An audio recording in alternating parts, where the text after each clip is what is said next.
we got through this thing where they had the brute force attack, and now we're going to do the ransomware attack. So the first thing is there's a person here who I guess you decide eventually is the source of the ransomware, we8105 desk on this date. So what was their IP address on this date? So the first thing we do is search for that. Now let me just try and rearrange my window so I can see both things at once, more or less. All right, this might work. Maybe I'll shrink it a little. There we are. That's pretty good. All right, so I put in this, we8105 desk, and now I want it to do all time, of course. And I think I'm going to find a lot of events, so I'm going to do 1 in 100. All right, and run that. Enter should do it. There we go. All right, 1,914 events. All right, that seems 1,900 is 1% of this. That's reasonable. So now I want to look at the source field and use the protocol for Active Directory logins. So here's source, and here's what I'm looking for, LDAP.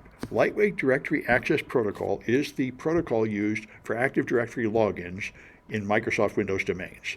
And that's why this is the stuff you have to learn to use Splunk. It's not really Splunk, it's the structure of databases, and therefore it's the structure of logs, and therefore it's how machines work and how Windows machines work are really important. This is it, LDAP. These are going to be Active Directory logins. So I'm going to turn off the sampling, and I have 74 login events from this thing. Now I'm going to find events on that day. So let's see, it looks like, is it August 10 I want? Yep, 24 August 2016, okay. Let's see. Here's 24. Okay, so I have some events on August 10. I have 26 events, and I have 48 events on August 24. These are the ones I want, so I can just double-click here, and that will add the time range there, only during this one day. You don't have to choose the kicker. And now I'm going to see those events only. And now that I've done that, I'm going to find the IP addresses on this day. So these are the login events. And so if I look at, say, destination IP, it's all the same. And this is probably the server. And the source IP is probably the client. And it could be either way. But you notice this is a general rule. Servers usually have low numbers at the end, like 20. Because just by tradition, you usually give your servers the low IP addresses and you give your clients the high IP addresses, typically starting at 100. So the source IP is this one, ending in 100. So that would be a normal number you would use for a desktop. So this is probably the answer. And I'm probably going to need this, so I'm going to make a note of it.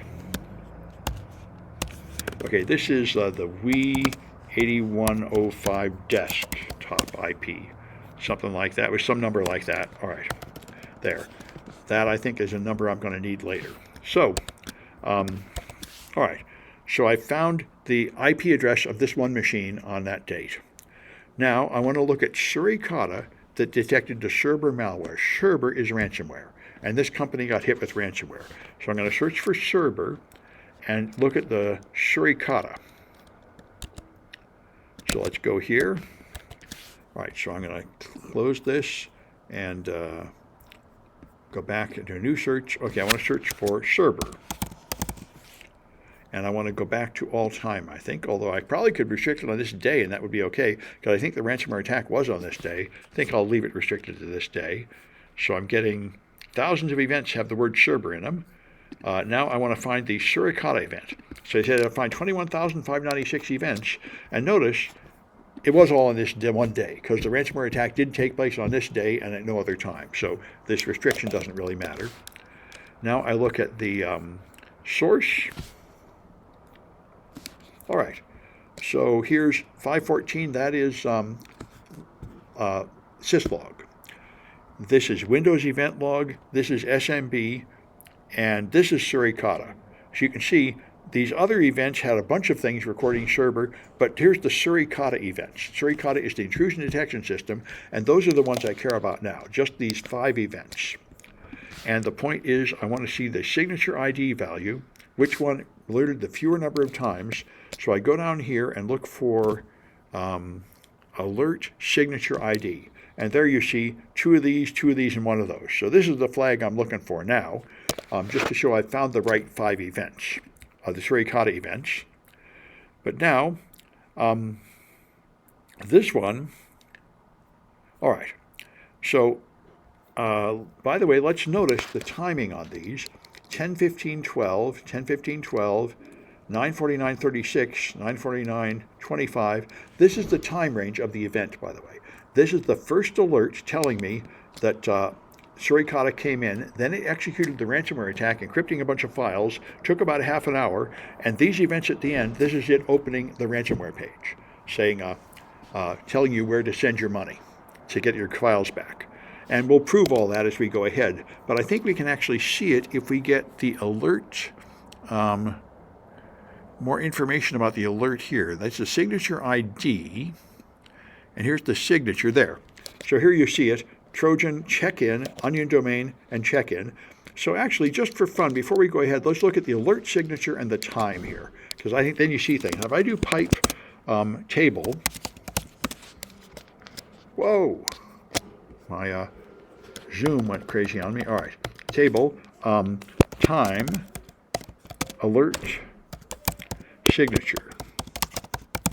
If I spelled it right, that will do it. And nope, I must have spelled it wrong. Okay, let me put this in a clipboard. Control X. All right, and get back to here. Okay, what is it? Alert signature. Alert dot signature, not alert underscore signature. Fine. It's always something like that. Alert dot signature. Okay. There. There. Now I can sort by time. Okay, here we go. At 9:49, it checked in. It detected server. Then at 9:49:25, it had ICMP, and 36, it had another ICMP. So here it is. It got infected at this moment. That was at 9:49. Then it spent the next half hour encrypting the files, and here it did the onion domain lookup, showing that we are done encrypting files. Now we're going to pop up a box saying, your files are encrypted. You have to send money to this Bitcoin address. So we have the timeline of the event here. Now, the question here is we want to find the domain name it got the ransomware message from. So what we're going to do is find the alert signature containing onion domain lookup, and we want to look within 1 second of these events. And I should mention my old process, I had you notice this time and then manually adjust the time to be close to that time.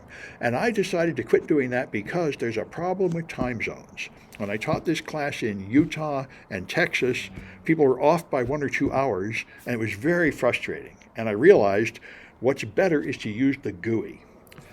Here I have a time. I know this is when it displayed the ransomware message, so it must have gone here. So I just click on this time. And now I can narrow to this time range. And I can, there is a way to get it to the time range to be within like 1 second of this time range. And here it is. It automatically looks like it's used exactly this time range. Between this and that, narrowed to nothing more than this time range. Now, that's probably a little extreme. There is some way I could pick it to like within 1 second of this time. I wonder if I can do that. Let me try that. Here, let's see, I wonder if I can go back. Yeah, here, okay. So, I'm doing it from this page. Let me see if I can understand how to do this. Find events, restrict it, okay.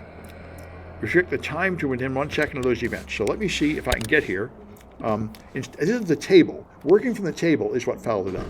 If I don't work from a table, now I'm going to go here, and there's only 5 of these events. So I find one at 10:15. This is one at the end of the time. I remember it was 10:15. I could also, it always shows the most recent thing on top. So here's the 9:49. These are not where it presented the ransom note. The ransom note appeared here. So I should be able to click on this time here. And now that's what I thought. It gives me a chance to go nearby events. I can make it plus or minus 1 second from that time. That's what I want. Because when the IDS detected it, is going to be very close to when the DNS lookup was. DNS lookups only take a fraction of a second. So limiting things within 1 second of that time should be acceptable. And I know I'm right because I still have these points. And now I can take away all the rest of the search. I want all the events within this 2 second time period. And that's why I really wanted to narrow the time down tight, because it's going to be a lot of events. I think it's going to be more than 2.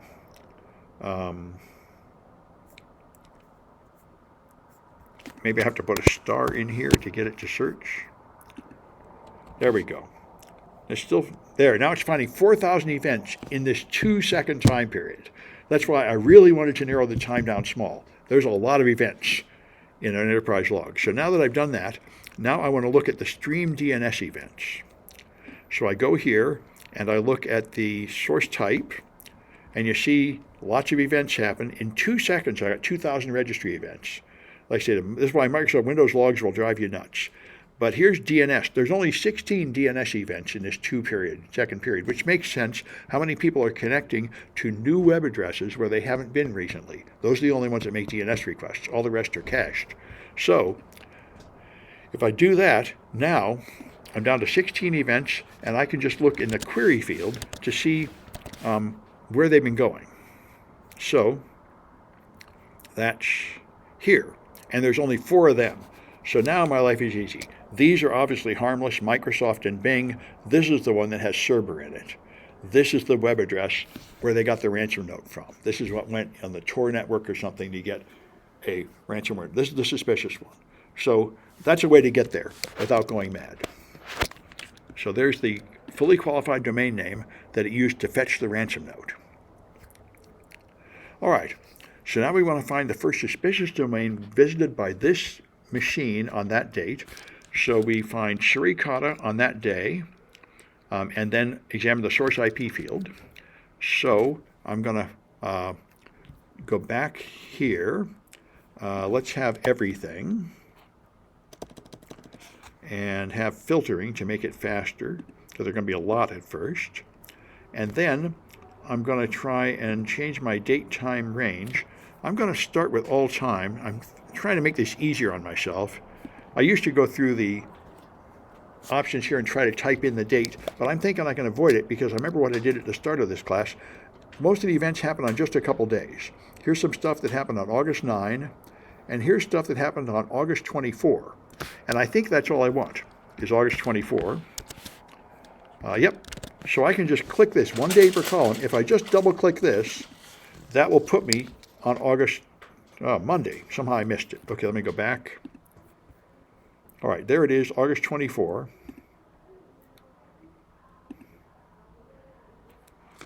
Let me make my window bigger.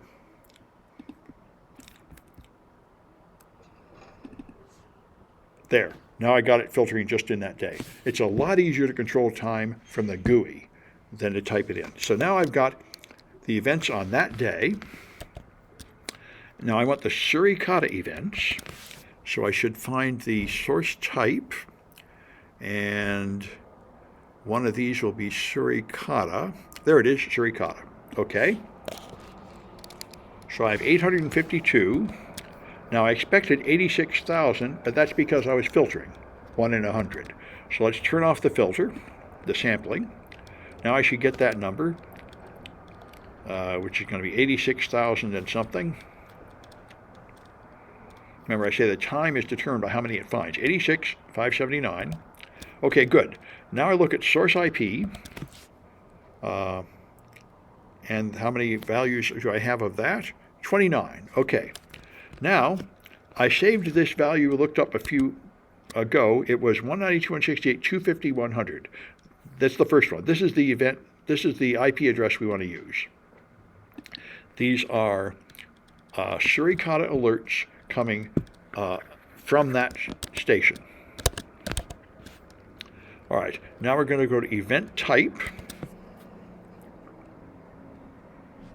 Okay, and we want HTTP events. We care about web, because we're trying to find the web pages that this machine visited on that day, because we have reason to believe that one of them was malicious.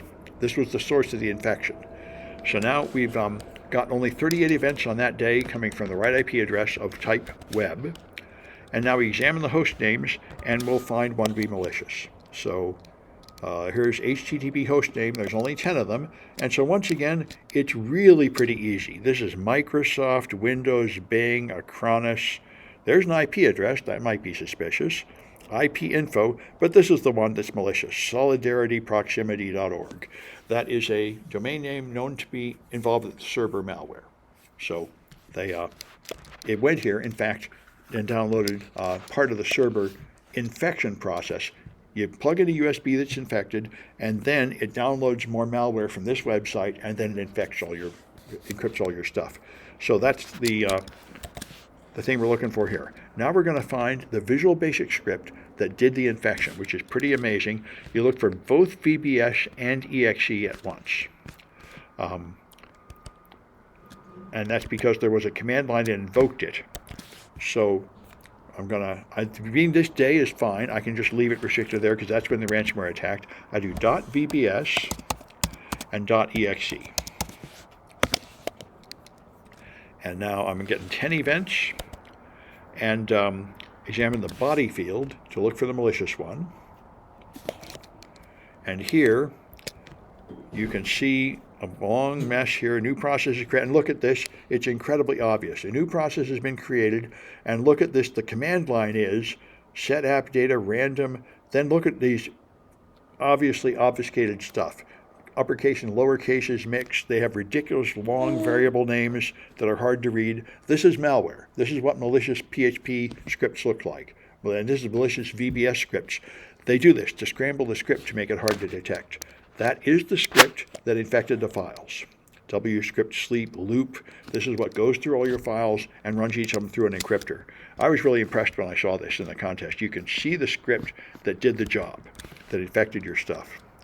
So, all right, and there's a way to find here how long that field is.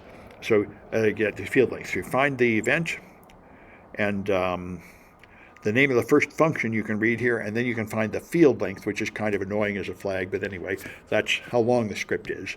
It's the field length is how long the field that Splunk has.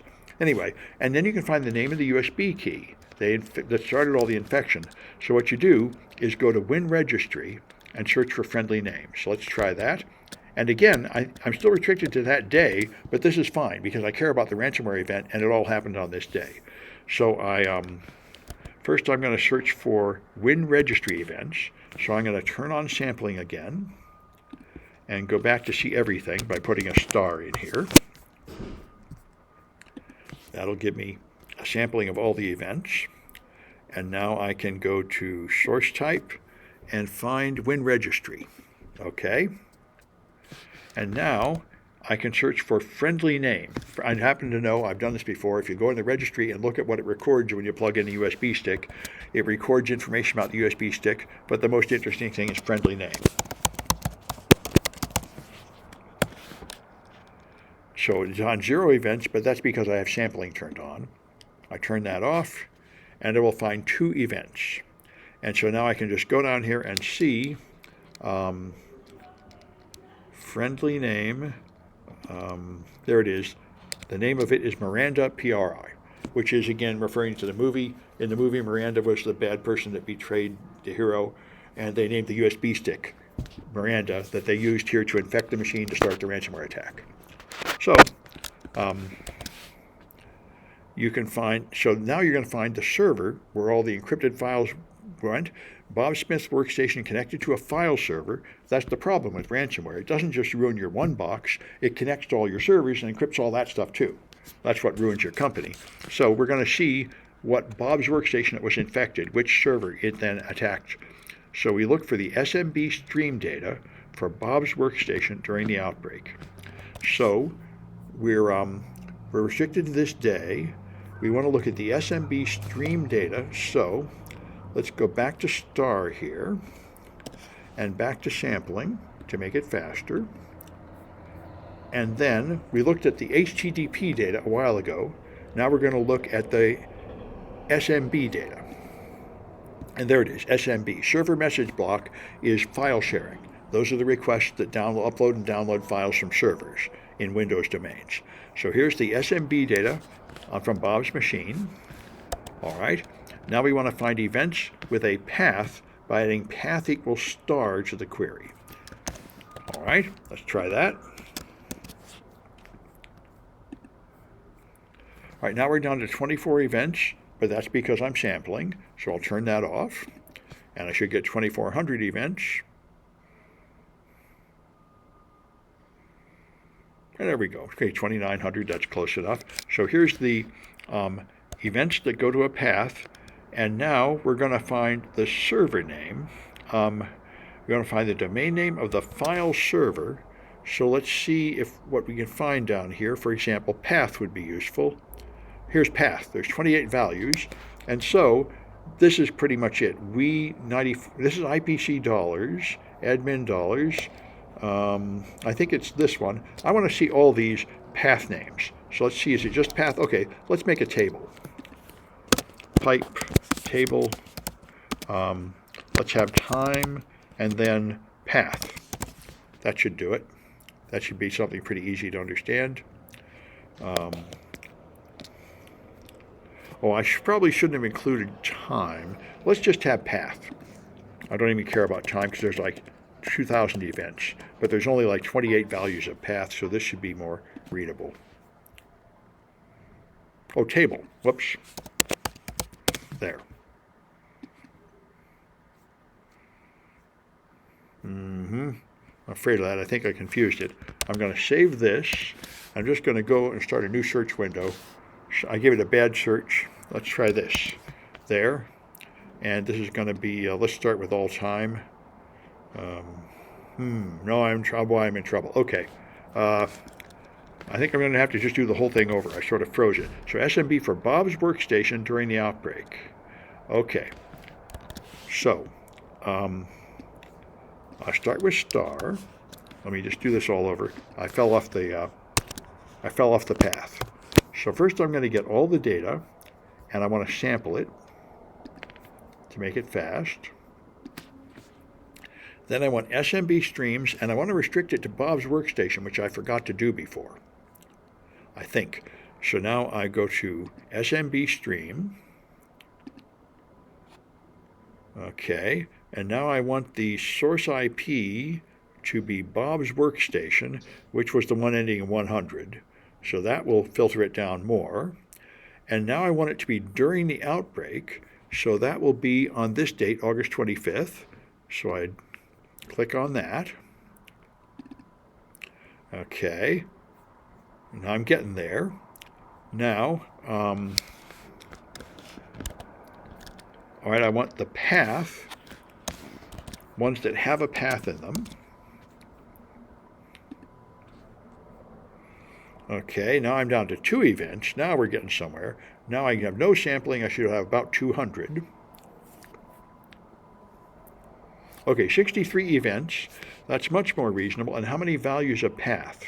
Only 9. Good. Now I can see them all right here. I don't need to make a table. So here's all the paths. And so these things ending in dollars, another thing you're supposed to know, those are automatically created shares used for interprocess communication in Windows machines. These do not have company data in them, the ones at dollars. You can ignore them. So here's a file share. Here's sysvol. Here's Wayne Corp local. And I think it's this one we want. But here's the desktop. Here's a server, net logon.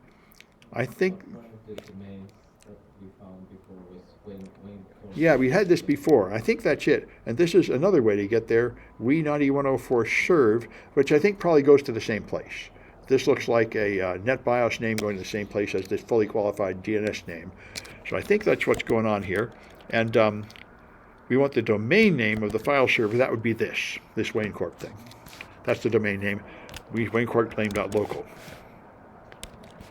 All right, and now we're going to find the IP address of the file server. So all I have to do is take these events, and then it would be the destination of these events. These are coming from Bob's machine to the server. So this destination IP here, there it is. That's the server, and it's that address we saw before, ending in 20. So it looks like they use the same server for file servers and domain controllers, which is a common practice at small companies. Microsoft used to sell a product called Microsoft Small Business Server. that would have one server that was your file server, your email server, and your domain controller, which is a pretty bad security practice, but it was a way to save money at small businesses. So this is the IP address of the server. And now we're going to see the PDFs get encrypted. Let me just check and see if people are putting comments in the Twitch. Nothing new? Okay. All right. So we're going to search for PDF, and we want to see the unknown app. We can see which files were encrypted. So we go here, and I'll go back to here and just search for .pdf during Wednesday, and there might be a lot of them. Let's just see how many there are. How many events have .pdf in them? Oh, only 864. Okay, not too bad. Okay, then look for the app. There should be an app down here. There it is. And so here's various apps. There's Ask, or ZeroSK, whatever that is, iExplorer, Rundell, HTTP. Those, I guess, are the innocent apps. The unknown one is the one that actually did the encryption. So I'll restrict it to those. And find all unique file names. So here are name, maybe. Let's take a look and see if we can figure out what field has the file name. Oh, here we go. Share path. Oh, relative target name. Looks like that's where the file name is. See, there it is. So let's try that relative target name. There it is, and there's 100 of them. So I guess I better make a table of them. I'm just going to click this. How about events with this field? I'm trying to get it up in the query so I don't have to type it because I keep getting it wrong. Okay, now I can make table of time and relative target name. There. That should do it. If I can avoid spelling. All right. There. Now I've got no sampling. They're 527. There they are. And so here they go. And I could have recorded before the time range of the attack. I remember it went to 10:15 and started, I think, at 9:48. So if I sort by time, here's one outside the range. This is during the attack. Yep, here we are. And notice it should access these really fast. 509, 547, 548, 548.5, many per second. This is the ransomware attack, encrypting many PDFs per second on the server, going fast, fast, fast, on.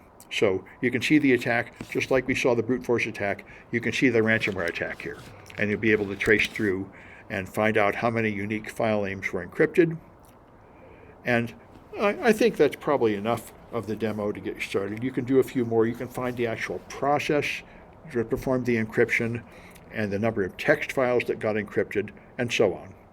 But it's good stuff to do.